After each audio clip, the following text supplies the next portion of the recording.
Richmond Power and Light, 2014 in review. In this series, we will be looking at the utility financials from 2014, some performance, some unique events in 2014 that affected the power, not only the power business here in Richmond, but around the country. Looking at some of our cash flow trends and trends in the industry, some of our future plans as well.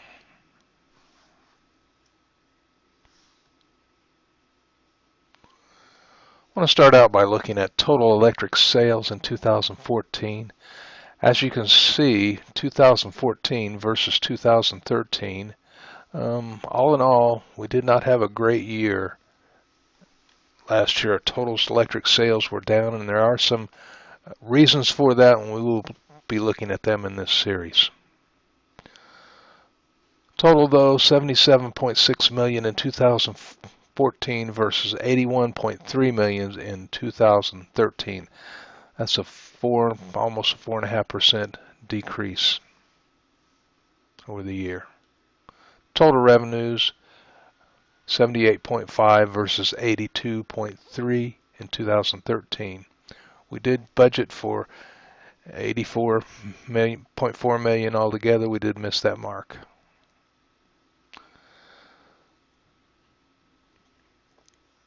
Here we wanted to look at, just take a short time here and look at the kilowatt hours sales and how that affects the dollar sales.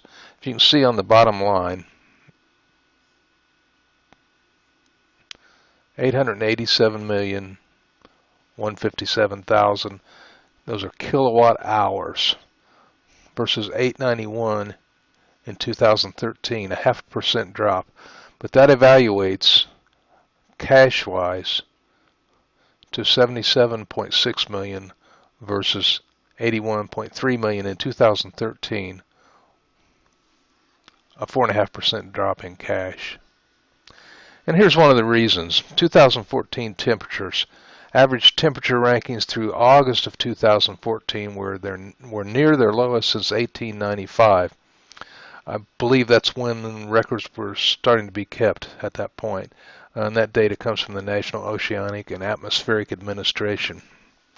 So that extremely cool summer we had in 2014 had a big effect on sales here at the utility. And here we take a quick look at total monthly sales over the entire year.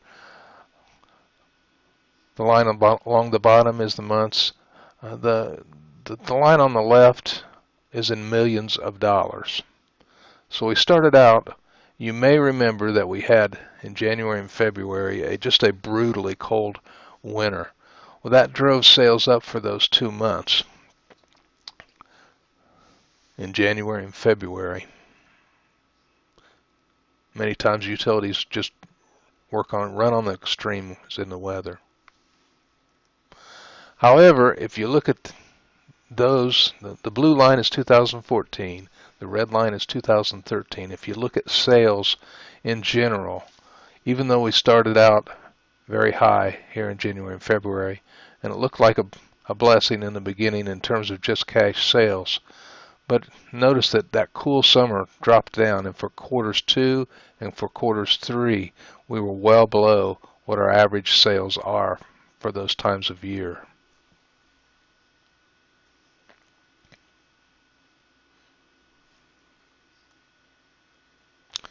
This is what I call the triple threat. We had 3 events in 2014 that affected our sales and our financials here at the utility. The number one thing was Whitewater Valley Station. That's our generating facility here at the RP&L. What looked to be a blessing in Q1 actually drove our ECA. And our ECA is the energy cost adjustment that all utilities have on their bills. It drove the extremely cold, I should say, January and February that we had, drove our ECA down way below what it should have been, and we actually sold at a loss during periods Q2 and Q3. And here you see the effect of that. Looking at it recently, but also in the quarters past.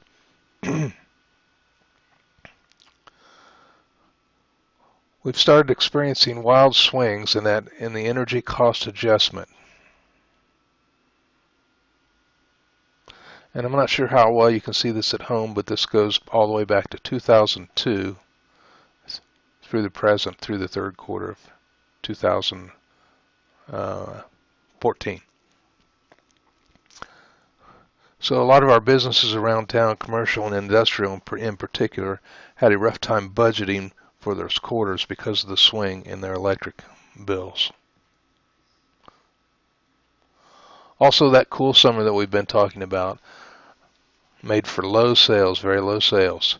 So not only did our ECA, our cost adjustment, go low, way too low, but also when we had the cool summers, caused our sales to be low in general. And let me talk about that ECA for just a second.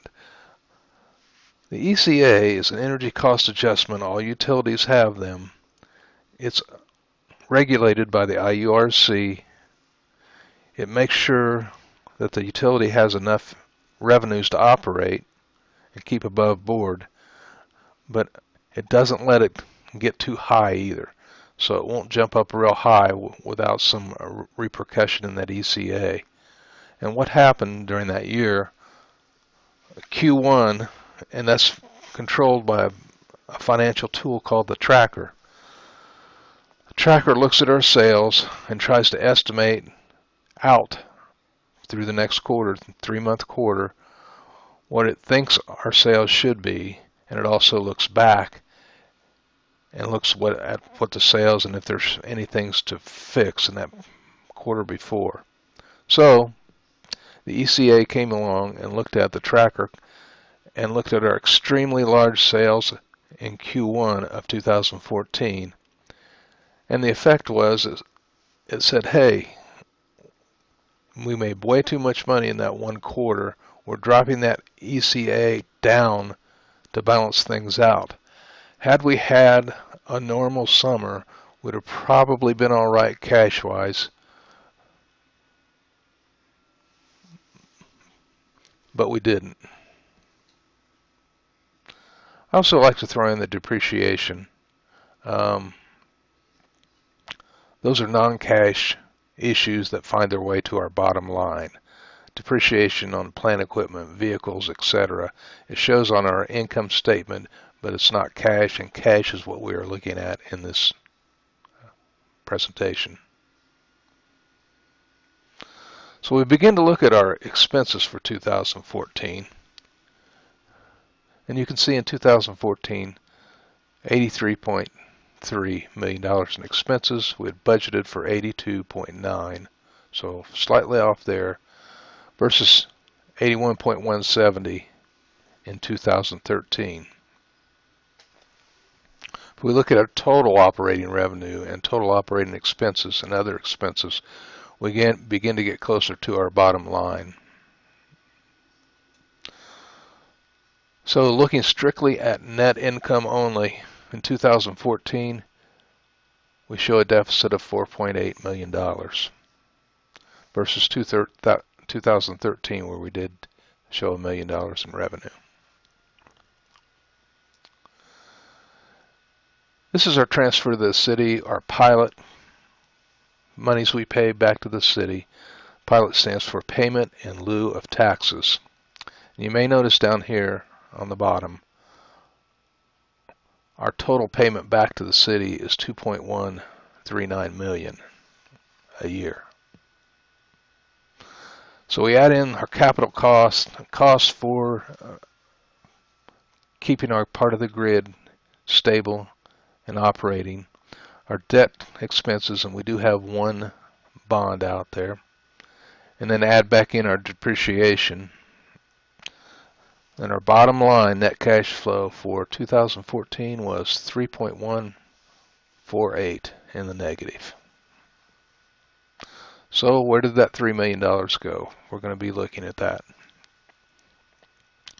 One of the big hot spots here is in purchase power In 2014, we paid $62.692 versus $59.8 million in 2013. That's a 5% increase. So bottom line was, even though we sold less power in 2014, we paid more money for that power. It works directly through IMPA in our wholesale market. So there we see the three things that we've talked about so far. The Whitewater Valley generating station causing that ECA extreme swing. Cool summer bringing low sales, and purchase power up almost $3 million.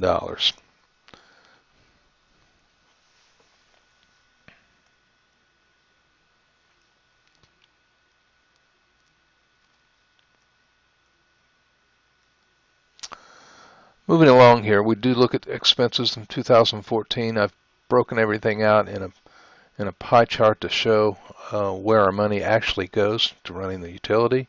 As you can see, this large red spot here is purchase power. By far, that is our biggest expense that we pay. The green is transmission and distribution. The blue over here is production. And by the way, you may know that we got out of the generating business in 2014. We are now leasing that facility as well as all the employees to the IMPA, the Indiana Municipal Power Agency. We do have a full requirements power agreement with them. We've had that since 1982. In the coming year, in 2015, this slice of this pie in production will be out of the picture, as IMPA has taken over that facility. Other things are depreciation, customer accounts and service, administrative and general, depreciation, receipts, taxes for payroll, and our pilot payment. I wanted to show this real quickly here. This is revenue by bill cycle. And what I mean by bill cycle is the times of month that we actually read a meter and bill for that meter. So we have 20 cycles that we run a month. In 20 cycles, most of these on 1 through 12, really 1 through 19, are primarily residential houses and small commercial businesses. Cycle 20 is our big one in terms of revenue. That's when we bill all of our industrial and large commercial sectors. So you can see where the revenue, the lion's share of the revenue, comes into the utility by looking at this chart. Here's a look at our customer base. By far, our residential customers are the largest segment of our base, industrial the smallest, although the industrials produce the most amount of revenue. Green is commercial. We do have a few other things like public street lighting and highway lighting and such. Electric usage by customer class. Again, the industrial sector, as you would imagine, is the largest sector in that. Residential is the blue sector here, commercial green, and public highway, the small sliver in the middle. And similar to the first chart by bill cycle that we looked at, you can see our revenue by customer class. Again, the largest revenue generator is in the industrial sector. Residential and commercial second and third, followed by public and other costs or other customers. Did want to point out some of the progress we did make in 2014.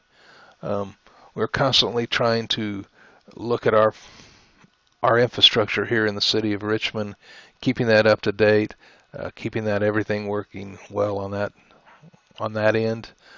These are some of the places that we did rebuild during 2014, South G. And then the other three we've got listed here are Salisbury Road, Kennedy Drive, and Pleasant View Road. Those are all rebuild underground projects. We've moved the power in those facilities, or in that part of the infrastructure, from above ground on poles to underground, where it's much more reliable. We do get the questions, why don't we move everything underground? Well, it does cost about 10 to 12 times the amount of money to put power underground than it does to put it up on a pole. So to simply go in and convert the whole city would be cost prohibitive at this point. Some of our other concerns we have in the city, not necessarily our fault here at the utility, but we are delivering 800 less bills since 2008. That follows along with our census.gov.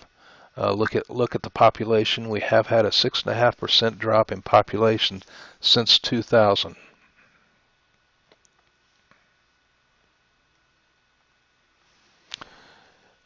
And corresponding with that, we looked at kilowatt hour sales and noticed a 12.5% decrease since 2002. Again, I don't know how well you can see this on your computer, but the chart starts at 2002 and goes to 2015 current.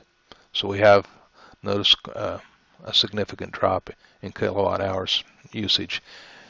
Part of that is the population that we talked about. Part of it also is our efficiency efforts as well, though.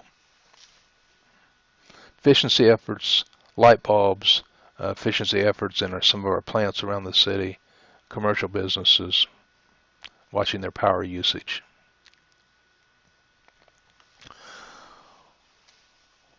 Wanted to show this chart. This came from the U.S. Energy Information Administration. These are the average wholesale spot electricity prices at major trading locations from January 1st to June 30th of 2013. These are increases during that 6-month period. Richmond, Indiana, Richmond Power and Light is in what we've called the PJM market. That market is Indiana, parts of Ohio, and parts of these on the other states on the East Coast. But in 2013, our market experienced a 20% increase in the cost of wholesale power. But take a look at this Northeast corridor. 101% increase in wholesale power there. Along the coast, 65%. A little better in the south at 30%. The low spot of the nation in 2013 was 13%. 38% here. And out in California, 60%, 59%, excuse me. And then again in this northwest corridor, they experienced in 2013 an 82% jump in their wholesale cost of electricity. I might mention here that through our power contract with IMPA, we've experienced some of these increases as well. We generally get about 5 to 7% increase per year in wholesale power prices.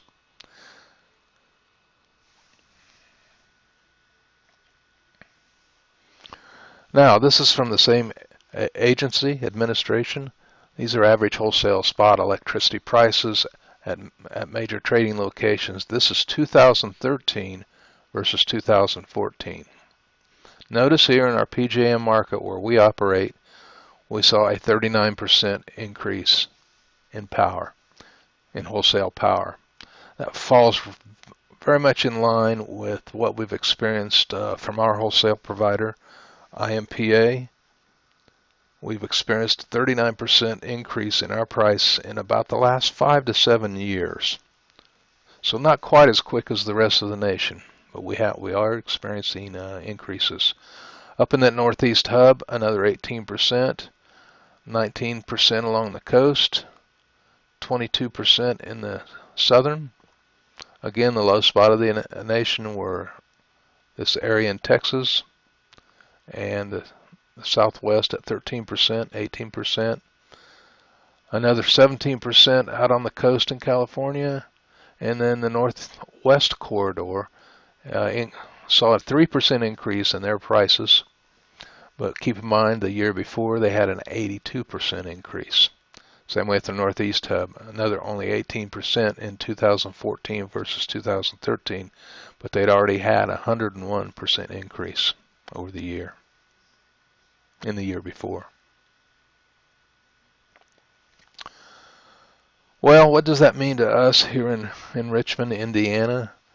How do these things affect us? Where are we in comparison with the rest of the nation? I was sent this advertisement from Florida Power and Light, that's FPL. They were advertising their price for 1,000 kilowatts. That 1,000 kilowatt hours is the average home use in a month.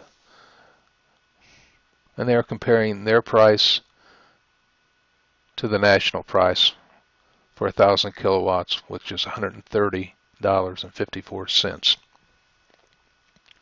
The lowest in the country, and again, I apologize if you can't see this well from your computer, but the low price of $84.92 for 1,000 kilowatts. The extreme high price was down here in Hawaii, where for 1,000 kilowatt hours of electricity in a month, they are now paying $414.60.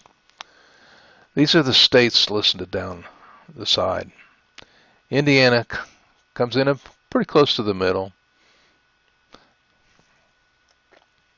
Indiana comes in at $121.16 for 1,000 kilowatt hours of usage.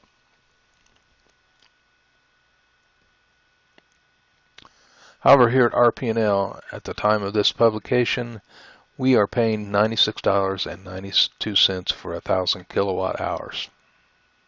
So that's where we sit. That would put us almost 10th, let's see, 10th, 11th, this 10th or 11th lowest in the nation. And this was a third-party survey, so I thought it was interesting.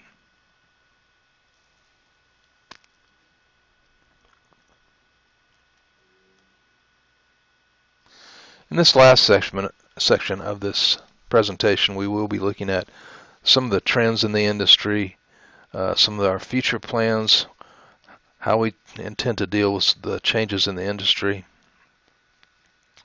And make no mistake about it, this industry is in flux. There are tremendous changes happening now, and there will be tremendous changes coming in the future. Some of our future issues here at RP&L are going to, as we write this, we're putting together a 5-year plan. But a lot of that plan is going to be geared by wholesale power prices. And again, I mentioned for us, they're up 39% over the last 5 to 7 years. So as part of our plan, we'll be looking at those, how we're going to deal with those. In addition, IMPA, Indiana Municipal Power Agency, who supplies 100% of our electricity here in the city, is predicting a 10% loss of load in the next 5 years. So they're anticipating less power usage in the next 5 years. They are laying the blame of that whole loss at efficiency efforts, new technology, some of the light bulbs, the LED light bulbs. You may remember that we did a traffic light program here in the city about 5 years ago, where we converted 21 intersections in the city from traditional traffic lighting to LED technology. Over those 20 intersections, the power reduction was averaged about 80%, almost 80%. So some of these efficiency efforts are having an effect on our overall load in the entire country. Some of the other things that are happening, some of the plants, the industrial plants, as they install new equipment and modernize themselves, the motors and things that they put in, the furnaces they put in, the motors they put in, use far less electric than they used to. So some of the new technology is paying off for them as well in terms of how much electricity they actually use. Our ECA at this point has leveled out. Part of the reasons for that, we're at the very end of our generating business, As we made and lost money in that wholesale market ourselves, it affected our ECA, our energy cost adjustment, and caused some of those swings. At this point, the ECA has leveled out. In Q1 to Q2, there was very little movement, slightly higher in the residential end, slightly higher meaning 0.002 of a cent, and we did experience a drop in the industrial sectors. A slight drop of about 6.5%, I believe. Other issues we're looking at here are regulations. Those are always changing. We're having to deal with regulations from EPA, IDEM, and others. And there are costs to all of those.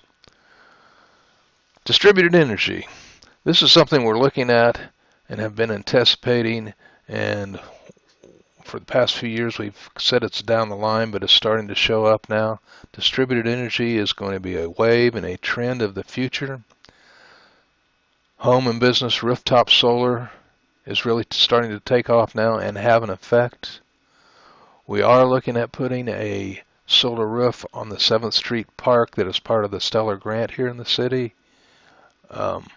Instead of a traditional roof, that will be a solar roof, producing some power back onto our local grid here in the city. We do get questions about cogeneration now from many of our commercial and industrial customers. So we think that's going to be an issue for us to look at and find out and figure out where we fit in that whole mix. But distributed energy is going to be a wave of the future, no doubt about it. Some of our internal issues here are succession planning. About 30% of our workforce will be retirement eligible in 5 years. A certain percent of that, even less than that. So we do have a lot of internal knowledge that will be leaving us. We need to deal with that. GASB reporting, I threw this in because it affects our financials. In the past, our pension plan here at RP&L, we've put into that pension for our employees, and it sits on the side and doesn't really affect our cash flow. However, the changing regulations for benefits are going to change that starting here in 2015. The pension plan will now be tabulated to the bottom line of our financials. And what that means is it gives kind of, if you're just looking at cash flow like we're doing today, it kind of gives can be a slightly untrue picture. So it has to be compensated for when we look at the plan and when we look at our financials. Say we have a very bad year in the market where most of these pension plans, where all the funds are setting. Say the market was off say we lost $3 million, but we just broke even at the utility. That would be posted to our financials as a $3 million loss, although those funds are not really cash. They sit out there separate in the pension plan. And by the way, we're not the only one having to adhere to these requirements. Again, on the other side of that equation, say we had an excellent year in the market, the value of our pension plan total went up $5 million. And say the utility that year lost $1 million. In that case, our financials would show a few million dollars profit, even though we didn't get that in cash. So I wanted to mention that here just for looking at our financials in the future. I want to take just a short time here and look at Parallax. Parallax is our division, our fiber division. We've got a lot of dark fiber as well as internet services up around the city. Our original fiber was laid in this town in a big circle and back in the 80s, late 80s.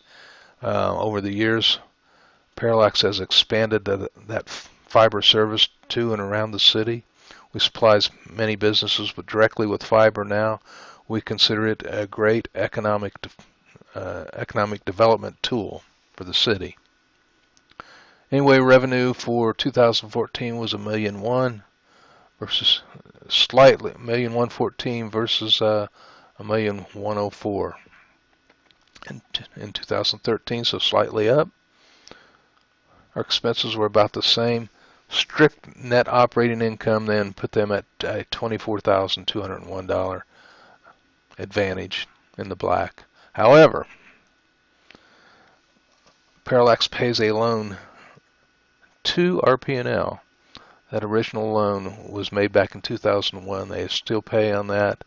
They did pay $52,000 in interest alone in 2014, giving their net income down to a negative $32,000. But again, Parallax is important to the city. It needs to keep going.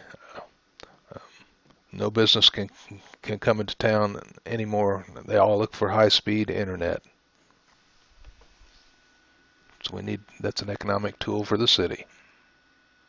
Thank you.